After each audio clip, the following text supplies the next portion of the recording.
to the 6th Imagine This Women's International Film Festival. My name is Susie, and I'm one of the co-founders of the festival. Right now, I'm going to have everyone introduce themselves. If you guys could introduce yourself, whoever wants to go, jump right in.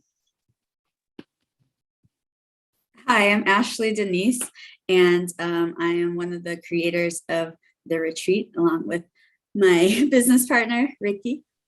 Hello. Hi, I'm Ricky Lene. I am one of the co-creators of The Retreat, and I also play B in The Retreat. And thank you. Who's next?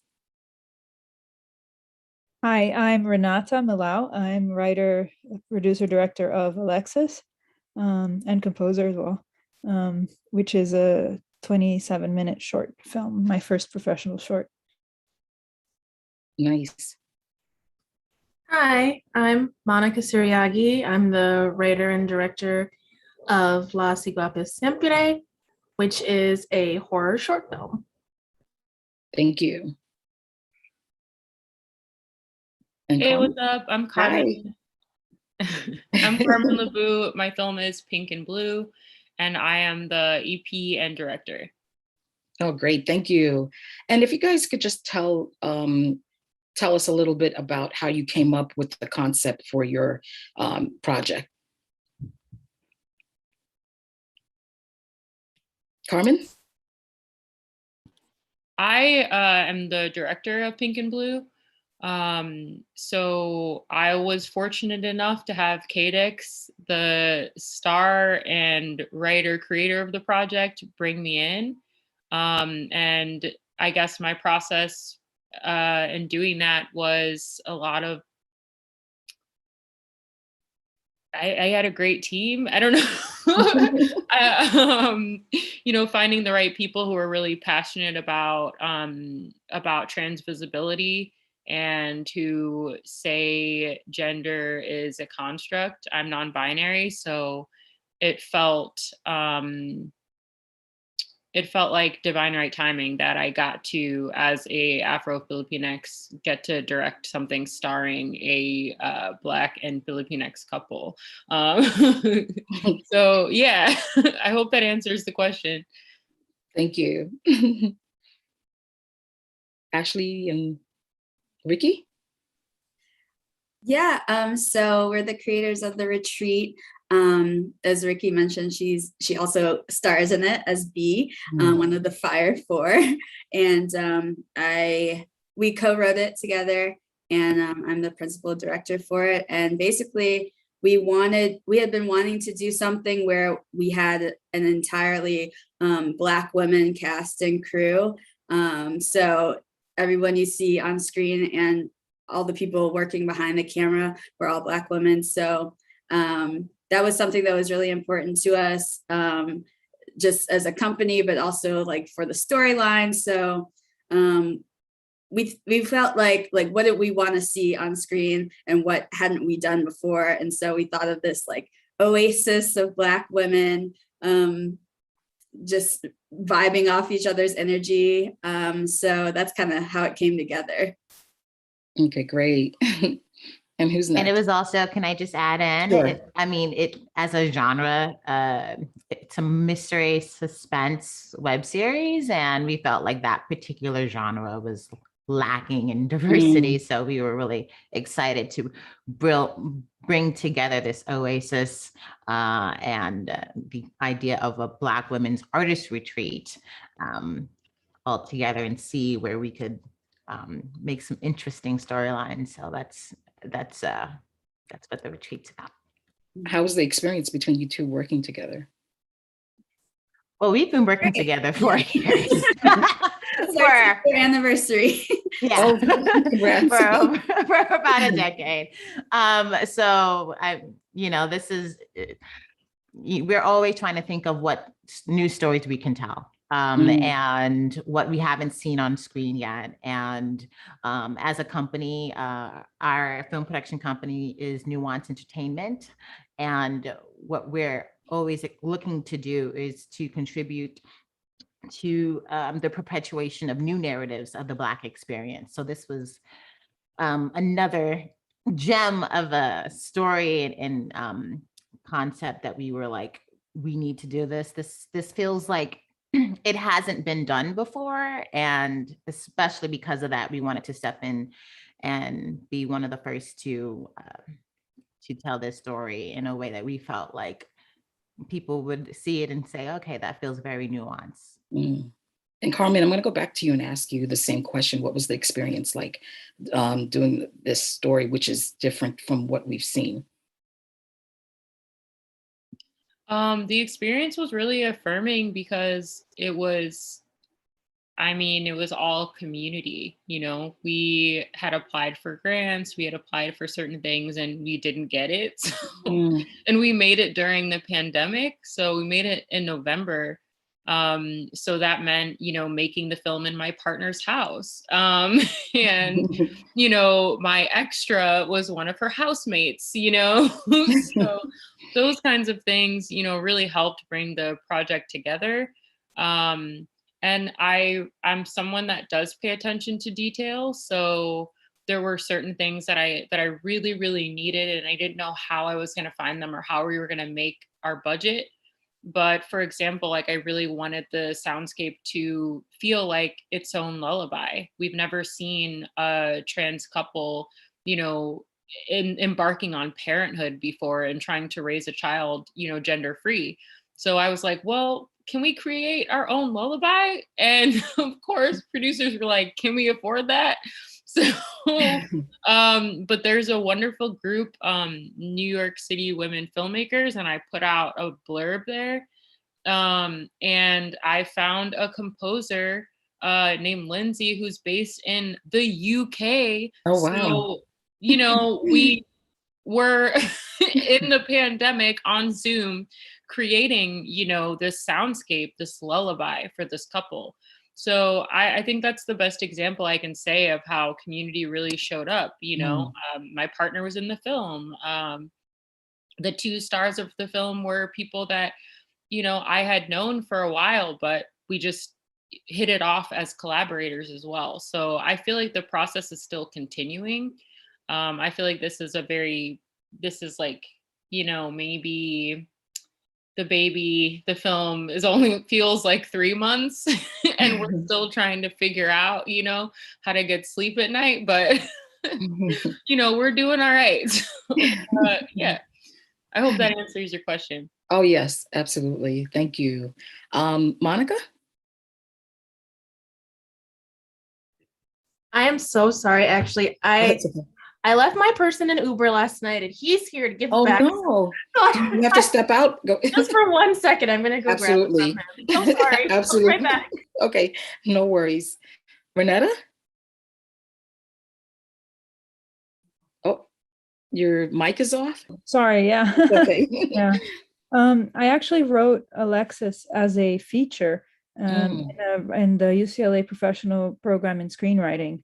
It's a 9-month program. You go in and you write a couple of first drafts of features.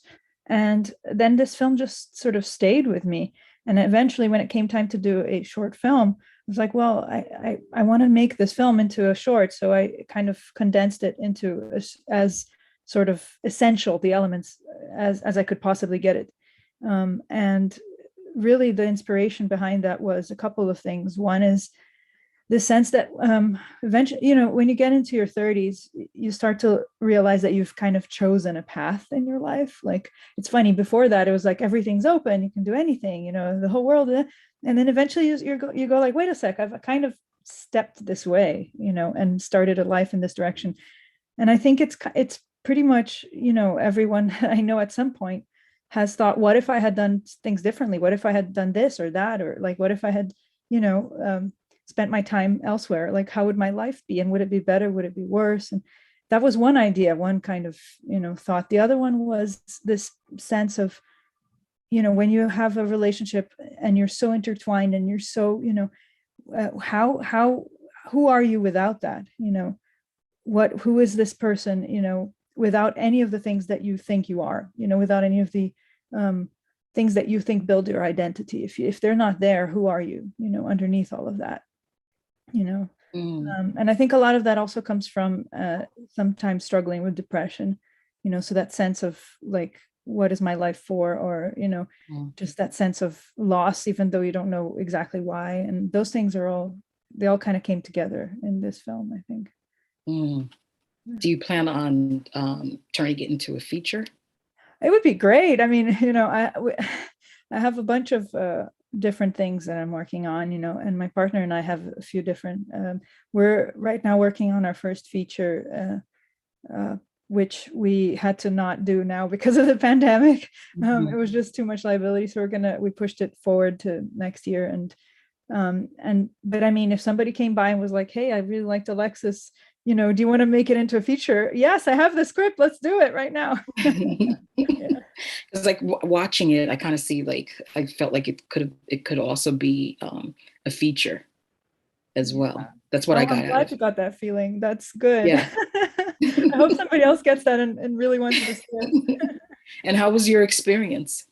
Oh, it was crazy. I mean, it was great, but it was really, we were such a tiny crew, and we had 7 different locations. We had just so many company moves. I've learned something very valuable. Company moves are a nightmare, and they're going to take twice as long. Your film's going to take twice as long as you think it's going to take if you want to do it. But what I ended up having to do is adapt. I mean, we had a huge shot list, and I ended up just having to be like, you know what? Scrap that. Let's do this. This is what we have time for. So it was very interesting to learn that if you prepare enough, you can really focus and kind of adapt on the moment. You can really get something great out of it if you know your story well enough. If you're very, if you prepare, if you work hard. I think so. That was a good lesson. Yeah. And I also want to ask you. You mentioned that you were also the composer. Yeah.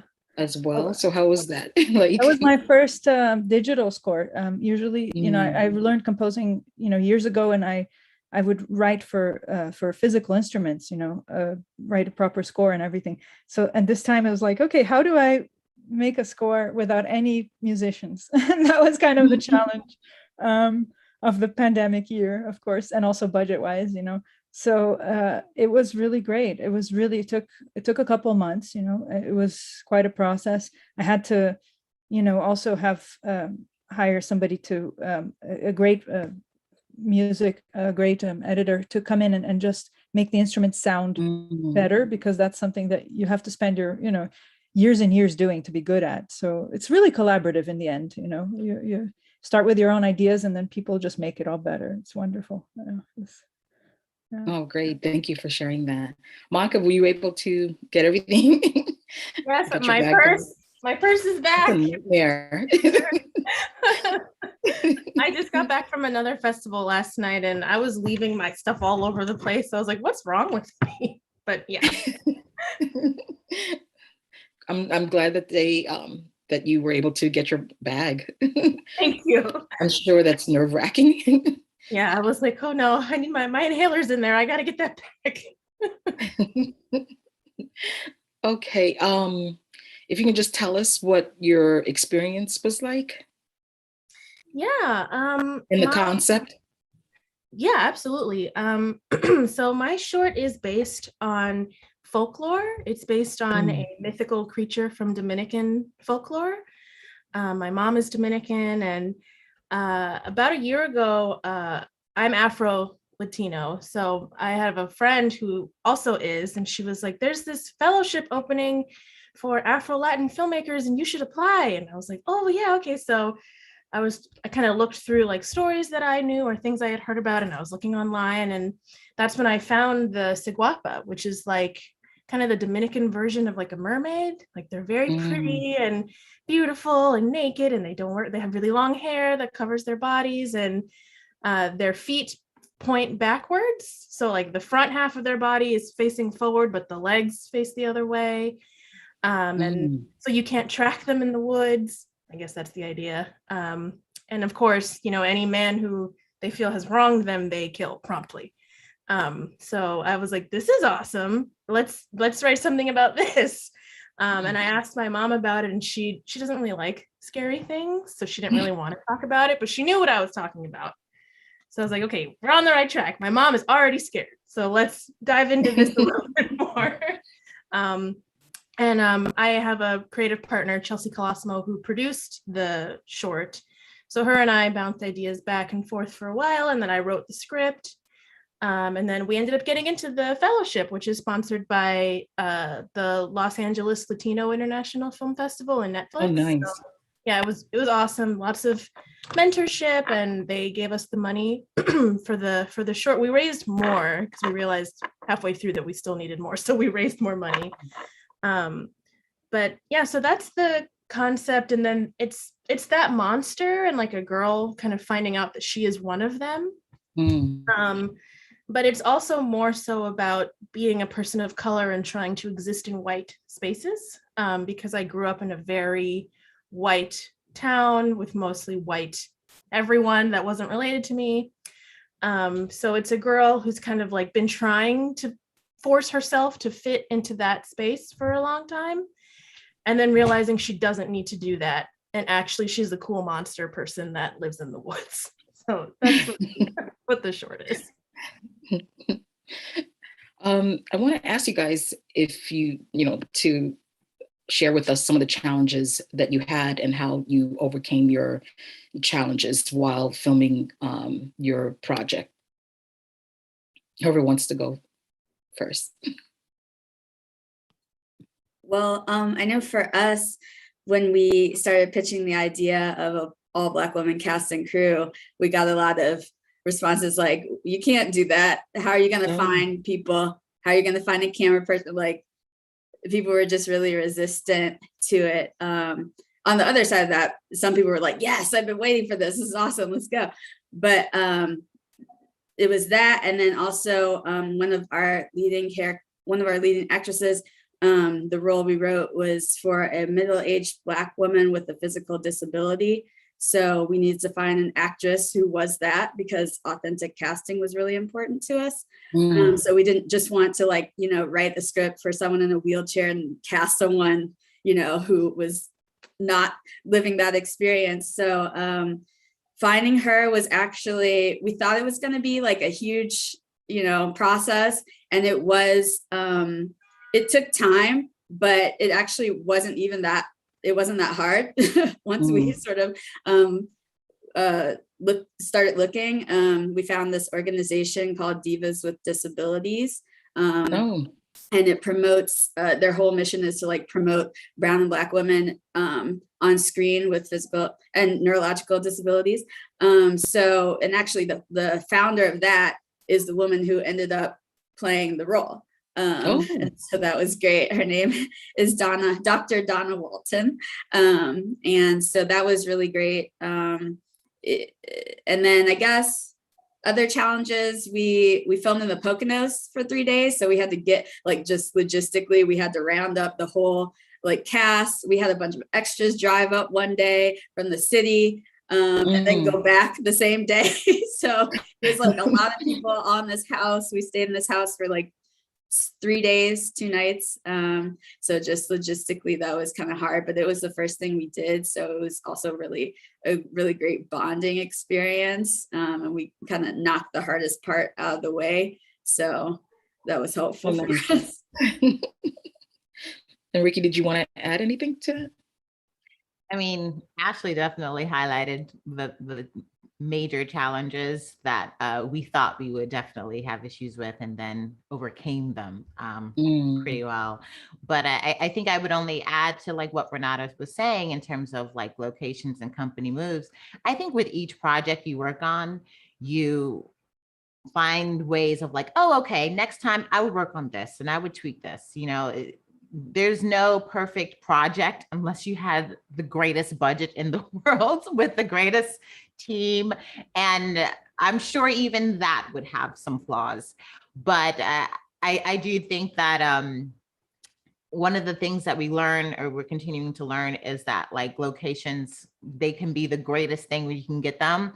But also it does factor in with budgets and with company moves. And I think that is probably one of the other things, in addition to like what Ashley was mentioning, was like that was a challenge. It was like, especially in New York, going from New Jersey to back to New York in a day, like those are things that can be a little challenging, but I'm happy to say we made it work, and our team and the cast of amazingly talented Black women were all on board, and yeah, it definitely worked out in our favor.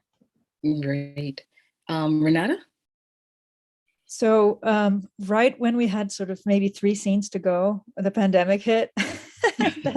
and then like there were a couple of locations that we couldn't get, and obviously our crew, we couldn't work with them for a long time. So months later, first we had a period of time to really think about, okay, so what are the important, what are the really crucial elements that we still need to film, and how can we film them better or make them more interesting?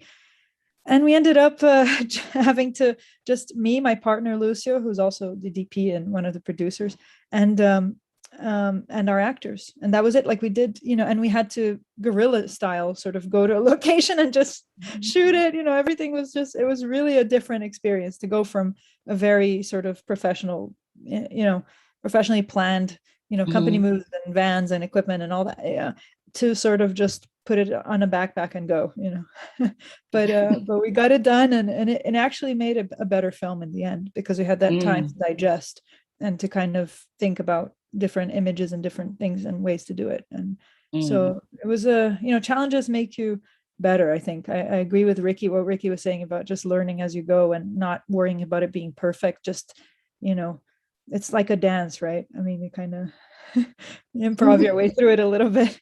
It was great. It turned out to be good. Thank you. Sandra? I'm sorry, Carmen. Sorry about that. Oh, no worries. So for Pink and Blue, I would say, like, between me and Kadix, like we took turns when things fell apart. Being like, you can do it, it's gonna happen, we can make it happen. So we lost a location like the week that we were supposed to film, and I was like, oh my gosh, like we really needed that, like what are we gonna do? So it just became about, how do we get the entire essence of the film, and how do we not lose a character, how do we not lose how do we not lose part of this, how do we not lose part of this film and the story? And that just meant that it had to be rewritten. So Kadix had to rewrite the script while I was, doing my prep and everything. We had the production coordinators had an emergency. A family member came down with COVID and was in the emergency. So we had that. I am a COVID long hauler. So at that time, I hadn't worked for a long time. It was really hard. So I had to really plan for my body to be able to withstand, long days. And like I said, we filmed in my partner's home. And then she was in the film too. So there's that. And then I'm trying to think, there was another major thing that happened.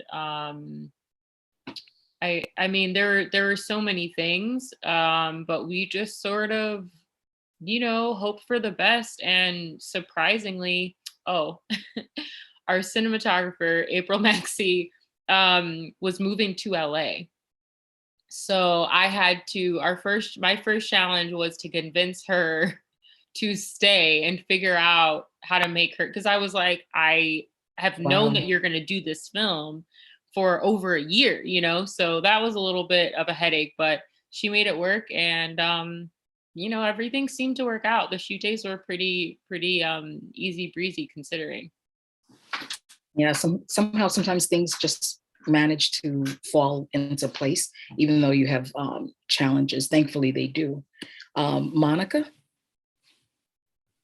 Yeah, I would say we had 3 main challenges that all kind of culminated on top of each other. Kind of like Ricky and Ashley said, casting was a little bit of a challenge, because we specifically wanted an Afro-Latin girl, early 20s.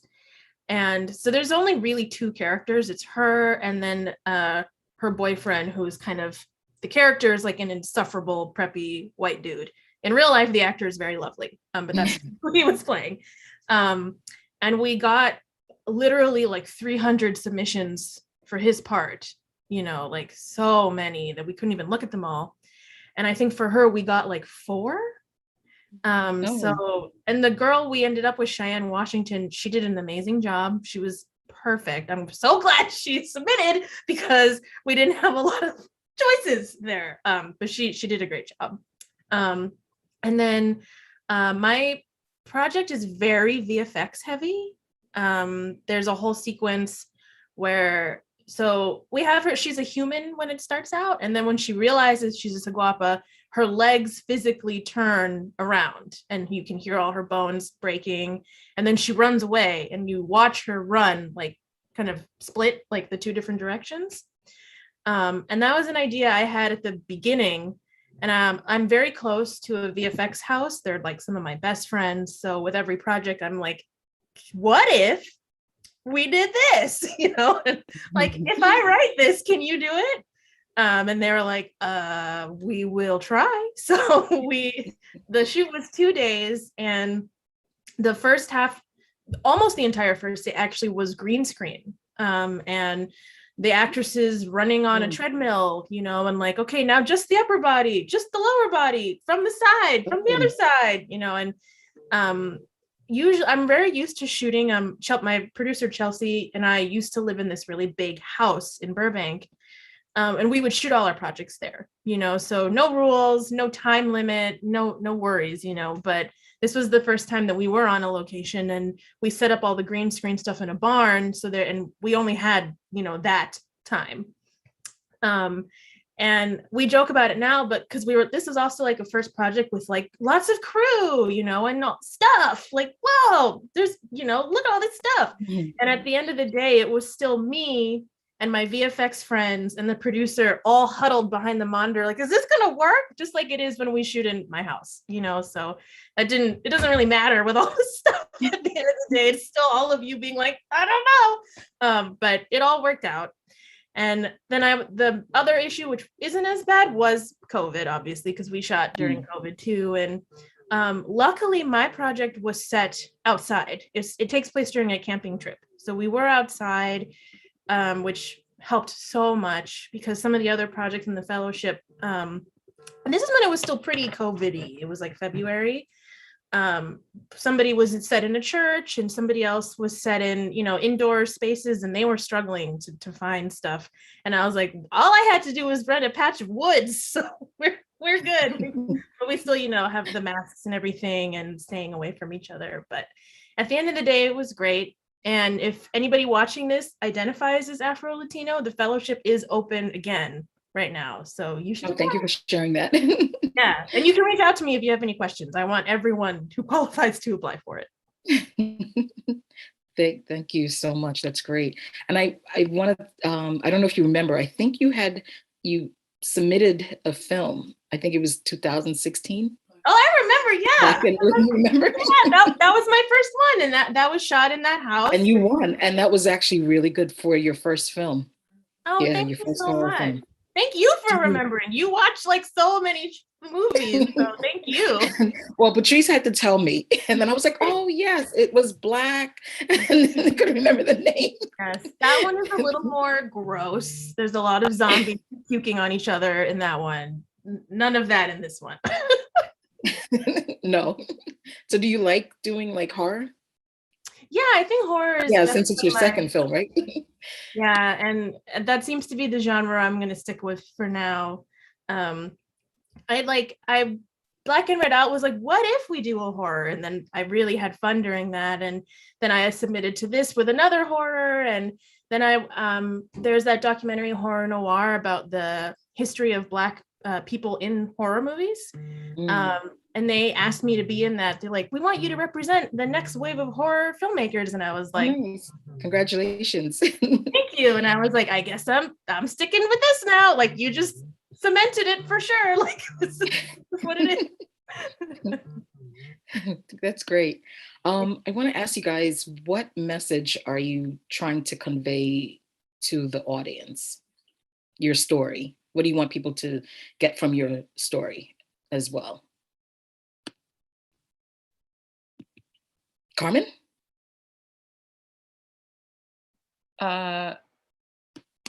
I think for me, I guess I can also speak for Cadix as well. One of the things we talked about was wanting to make a film for our community. Um, you know, because most of us that are representing this film are trans and non-binary, we wanted to make something that would be affirming for our community. And we also wanted something that would feel, warm and fuzzy. That was my goal, I think that a lot of people, and I also just wanted to start a conversation. So I'm really careful about saying what I want, because I think that a lot of people who are seeing it, especially some older generations, I've watched audiences,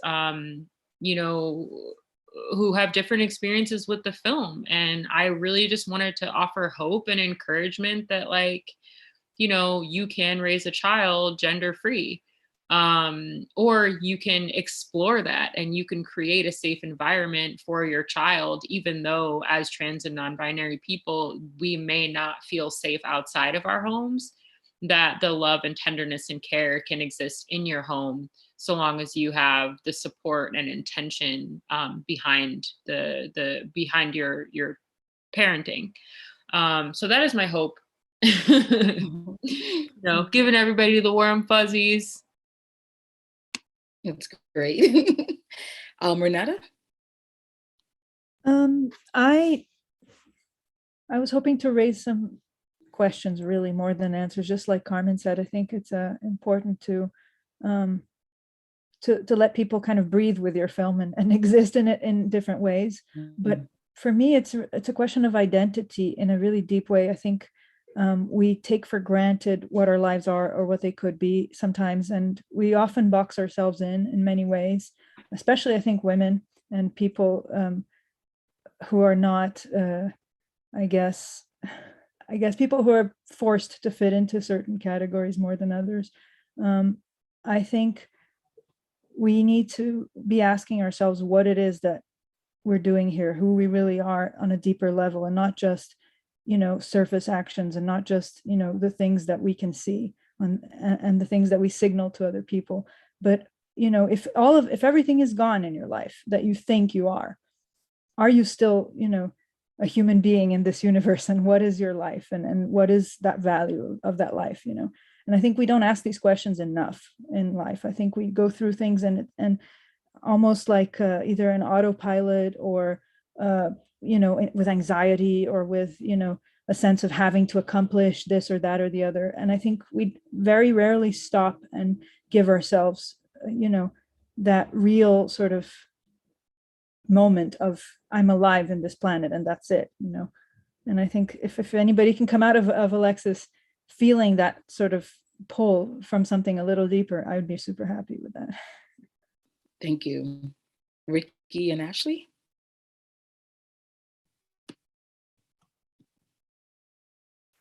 I think, well, for me, one of the major takeaways was similar to what Renata is saying, is that people will try to box you in, especially as women of color.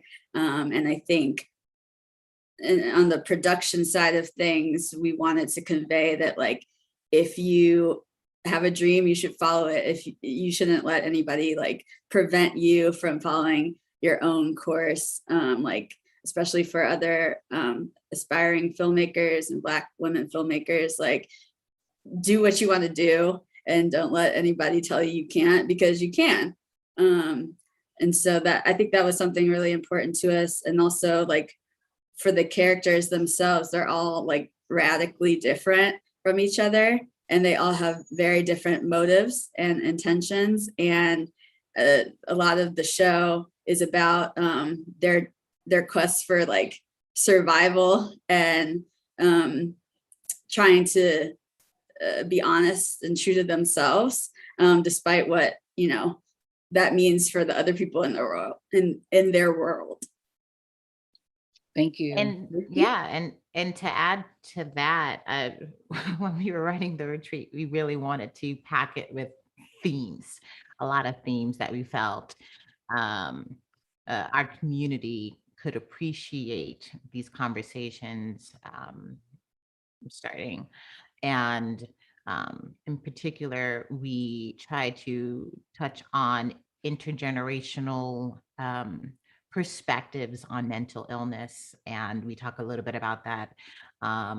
We were also really excited about, working with divas with disabilities, and, showing why it's also really important to see Black and Brown women on camera with physical disabilities, which we talked about before. But we also touch upon the idea of celebrity and what that means.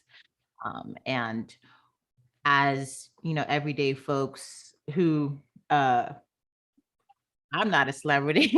And Ashley and I were really excited about talking about what that would look like, to get an idea of what it, of what the lifestyle of a celebrity could look like, and our reaction to their world.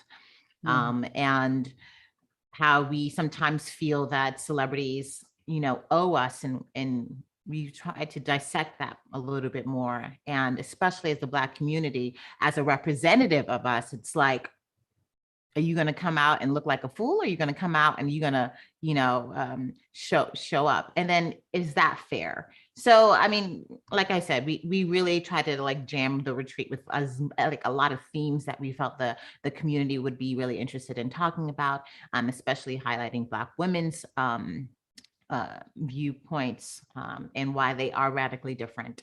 So those are just a little bit more of the colors that we were trying to throw in. Thank you. Thank you. And Monica?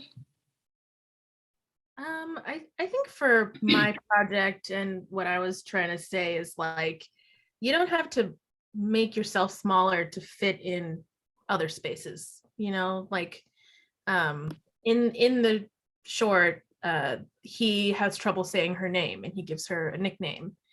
And she eventually pushes back and is like, no, this is my name, and you're going to say it like that, and that's something I had to learn after a while, of not letting people getting away with that over and over again, and a fear of what would happen if I pushed back, and I think this is trying to say, you can insist that people say your name right, and you can insist that for the respect that you deserve, and it's not going to be a bad thing. It's only going to be a good thing if you do that, even though it's hard to sometimes. And for me, I'm still kind of grappling with my personal background, like I mentioned before, of just really growing up in a very white space and reclaiming my own, identity away from that now as an adult. And that's also what this is about. You don't have to fit in with all these white people. You can just be yourself, and it doesn't matter, and that is what our character learns throughout the short. And I think she's cooler and better for it by the end. Thank you. Any projects you guys are currently working on? And if you could also share your social media handle to connect with each other, and to also have people follow your career as well. If you guys can share that with us. Monica, you want to go? Sure. Yeah, right now I am working on the feature version of the short. Nice. So hopefully that'll be a thing. And in the meantime, I have another feature that I wrote a while ago that I'm hoping, whichever one's going to go first, I'm hoping somebody pays attention to one of them. Yeah, and I do a lot of music videos too. So there's always a music video going by at some point. But yeah, you can find me on Instagram at Harmonica Blues. Oh, thank you. And Renetta? So my partner and I are working on a film called Voyagers. It's a thriller set entirely on a sailboat at sea. starring the two leads are two women, and we have two supporting actors, and it's it's quite a ride. It's a bit very different tone from Alexis. It's a thriller, and it's a kind of a love story as well. But it's funny because we wrote that long before the pandemic, but it has a lot of pandemic themes because they're stuck in this boat and they cannot go to land, and they, and it's all about, it's really psychological. It's really about relationships and the sort of human horror aspect of it, and not, we don't really need a lot of help being horrible and putting ourselves into difficult situations. And how people change as well too when they're put in yes, situations like that too. Exactly, what a crisis brings out, and what being contained kind of brings out in people. It really depends on what's in there to begin with, I guess. So very much so, and I think that's our exploration in this film. It's we were going to shoot that this year now in October, but it's going to be next year, summer next year. Great. So we'll be looking for that. Yeah. And I'll text the social media handle for that as well. Yeah. Or do you want me to say it out loud? Is it better? Yes, if you could say it. Yes. Oh, okay. So this one is at Voyagers the movie, and my handle is at Renata Millau. Thank you for sharing that with us. Carmen.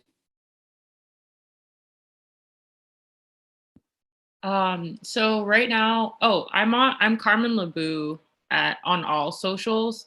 And then our film is Pink and Blue Short. Right now I'm in post for a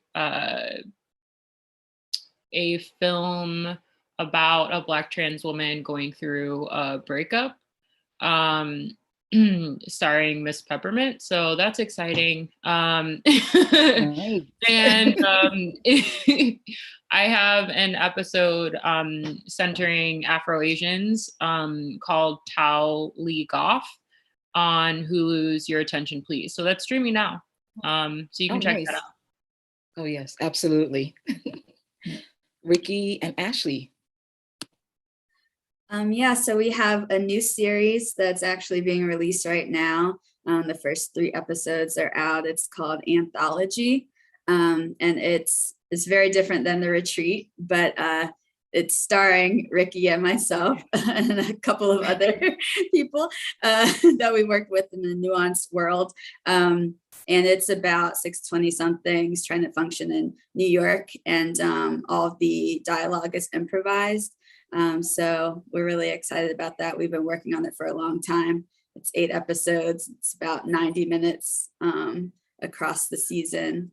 And it's out on Black Oak TV, where actually all of the episodes of the retreat are as well. So you can catch everything there. Great. And our socials. Yep. Oh yes. You can follow us at Nuance Ent, ENT, and that's Nuance with an S. Nuanceentertainment.com is where you can find more of, like Ashley said, the nuance world and what we do.